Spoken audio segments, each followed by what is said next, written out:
김여수입니다. 무주탑 형식으로 된 Y자형 출렁다리 중에서 국내에서 가장 긴 포천 한탄강 Y자형 출렁다리를 건너왔습니다.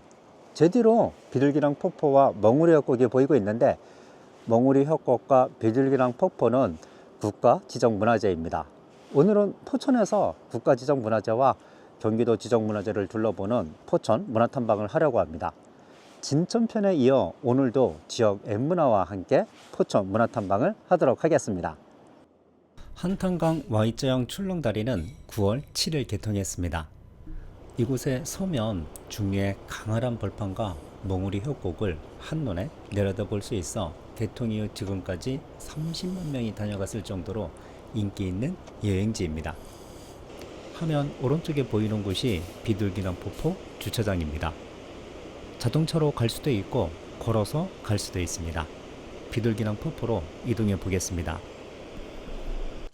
천연기념물 제537호 비둘기랑 폭포에 도착했습니다.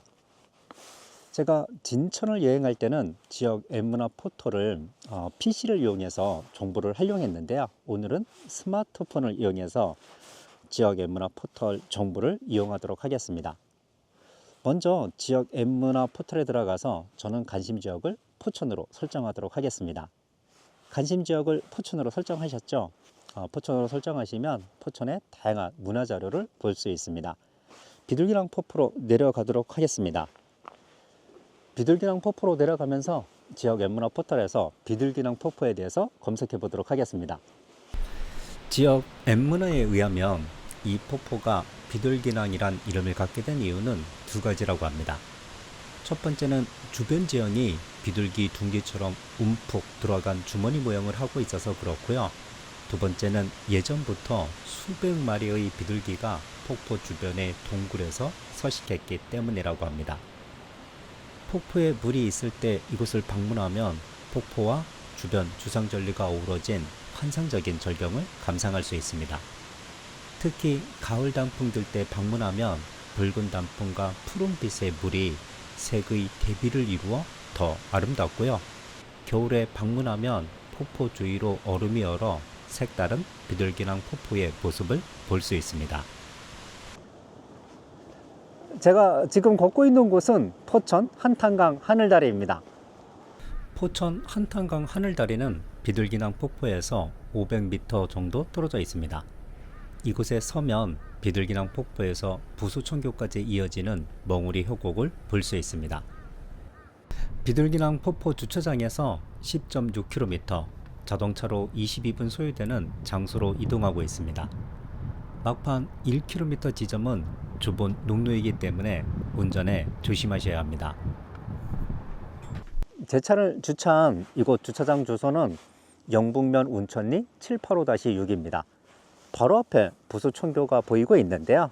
제가 이곳을 찾아온 이유는 멍우리 협곡의 위용을 이곳에서 다시 한번 보기 위해서입니다. 지역 엠문화에 의하면 멍우리 협곡의 멍우리는 온몸이 황금빛 털로 가득한 수다리 한자 을자처럼 생긴 계곡에 산다는 의미에서 생겼다는 설과 한탄강 절벽들이 대부분 바위로 이루어져 있어 넘어지면 몸에 멍이 든다고 하여 붙여졌다는 설이 있다고 합니다. 부수천교에 서면 지금 보시는 것처럼 깎아지른 현무암 수지절벽을 바로 옆에서 볼 수 있습니다.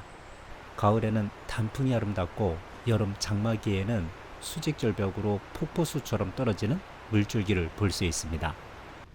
부수천교에서 600m 떨어진 벼룩교 주변 풍경은 특히 겨울이 아름답습니다.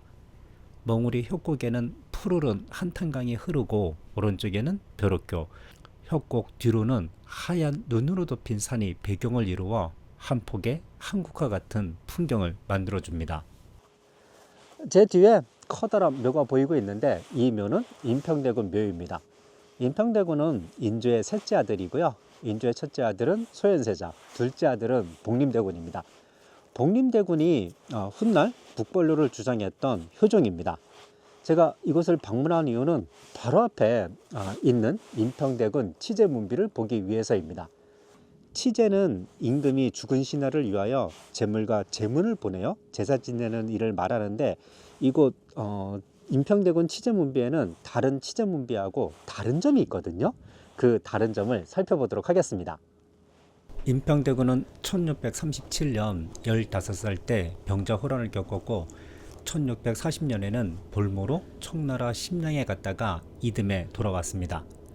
효종이 즉위한 후로 청나라와의 외교에 능통해 4차례에 걸쳐 사은사가 되어 청나라를 오갔다고 합니다.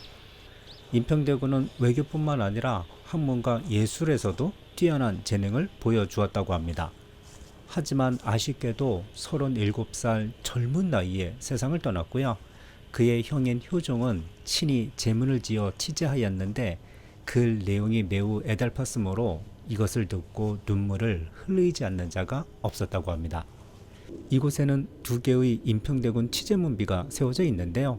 첫 번째 비석은 앞면에는 효종, 뒷면에는 숙종의 치제문이 새겨져 있습니다. 두 번째 비석에는 앞면에만 영조, 정조, 순조의 치제문이 순서대로 새겨져 있습니다. 인평대군 치제문비는 5 임금이 직접 지은 글과 손수 쓴 글씨가 새겨져 있다는 점에서 귀중한 기록 유산이라고 할 수 있습니다. 인평대군 치제문비에 대한 보다 자세한 사항은 지역 엠문화를 참고하시면 됩니다. 이번에 찾아가는 곳은 포천 반월성입니다. 포천 반월성에 도착했습니다. 저는 군내면 면사무소에 주차를 한 다음에 가파른 길을 20분 정도 올라왔습니다. 성의 모양이 반달 모양을 닮아서 반월성이라고 하는 이름을 갖고 있는데요. 지금부터 반월성을 불러보도록 하겠습니다. 반월성은 삼국시대의 성토로 사적 제403호입니다. 산성 전체 둘레는 1080m입니다. 이 성은 오랫동안 후삼국 시대 태봉의 궁예가 쌓은 성이라고 전해졌습니다. 그러나 1994년 지표조사와 1995년 이후부터 이루어진 여러 차례의 발굴조사의 결과 삼국시대에 백제가 처음 쌓은 성이라는 사실이 새롭게 밝혀졌습니다. 조선시대 초기에는 반월성이 북방과 한양을 오가는 교통로에 위치해 산성의 중요성이 부각되었는데요.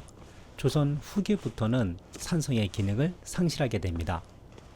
그 후 산성 대부분이 허물어지고 석축 300m 정도 남아있던 것을 최근에 약 750m를 복원하였습니다. 성벽을 따라 애기당지로 올라가고 있습니다. 애기당지는 반월성에서 높은 곳에 위치해 있는데요. 그래서 그런지 고도가 높아짐에 따라 제가 올라갈수록 뒤쪽으로 탁 트인 풍경이 보이고 있습니다. 애기당지에서 바라보는 풍경이 정말 멋있습니다. 혹시라도 포천 쪽으로 여행을 오시면 문화탐방이 아니더라도 여행지로서도 정말 좋은 곳이 반월성이 아닌가 생각이 됩니다. 바로 앞에 애기당지가 있습니다. 애기당지는 제사시설인데요. 이곳은 옛날부터 많은 제사 및 부속 행사를 하던 곳이라고 합니다. 제사 6호로는 지역 주민들이 애기당이라 부르는 당집이 있었다고 합니다. 애기당은 기단 위에 정방형의 건물이 있었던 것으로 추정되고 있는데요. 현재는 기단만 보관한 상태입니다. 이곳에 서면 좀 전에도 말씀드렸듯이 포천시의 풍경을 한눈에 내려다볼 수 있습니다.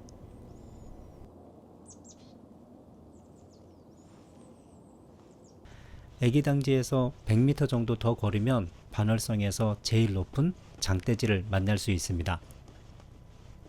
장대는 지휘관이 군대를 지휘하기 위해 만든 건물을 말합니다.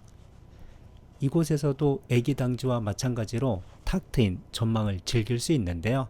특히 반월성 서쪽에 자리한 포천 시내의 아파트 풍경을 바라볼 수 있습니다. 지역 엠문화와 함께하는 문화탐방을 진천에 이어 포천에서 2번째로 했습니다. 한탄강 유네스코 세계지질공원 내에 있는 국가지정문화재와 역사가 깃든 경기도 지정문화재를 동시에 둘러볼 수 있어서 저에게는 뜻깊은 하루였습니다.